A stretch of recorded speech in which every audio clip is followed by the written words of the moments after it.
Almost 2 weeks into Russia's invasion of Ukraine, Russian authorities have already banned over 200 websites.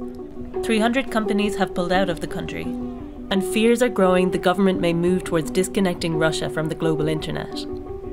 Media outlets are being closed down for failing to comply with the new Russian law, making dissemination of false information punishable by up to 15 years in prison. Мы очень надеемся, что мы вернемся в эфир.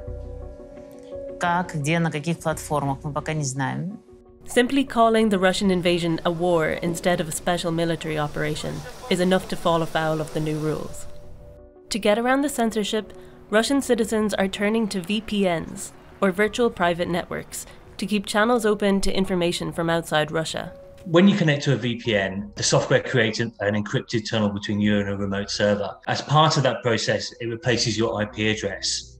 That's your unique identifier on the internet, which tells websites where you're coming from. What that means is that if a website is trying to block Russian traffic, you no longer appear to be Russian because it looks like you're coming from London or from Paris or anywhere in the world.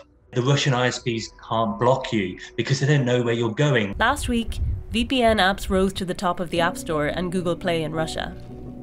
Data from monitoring firms showed demand for VPNs had risen 633% week on week as Russia blocked Twitter and Facebook in the country. But the question remains whether Russian authorities can stop citizens from using VPNs altogether. The Russian government will be desperately trying to block VPNs. It is possible to identify VPN traffic at the network level and block it. And what that means is that your VPN will stop working.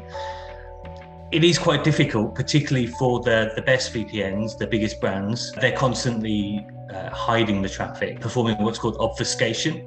This is what works in China. This is why there are VPNs that still work in China, despite China being the most advanced nation on earth when it comes to censorship. Russia's a long way behind China, but as you know, they are ever more closely allied with China, and I'm sure they'll be sharing information. So what are some of the things to consider when using a VPN? There's a huge difference between free VPNs and paid VPNs. If you can afford to pay for one, I'd really recommend paying for it because you do get what you pay for. There are a handful of free VPNs that are trustworthy.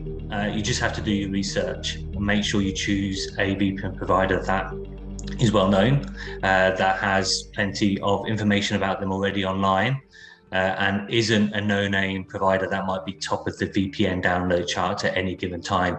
A VPN itself is completely secure. However, it's quite possible for a VPN provider to be compromised. It could be a state actor like the Russian government posing as a VPN provider, and they can then access all of your traffic.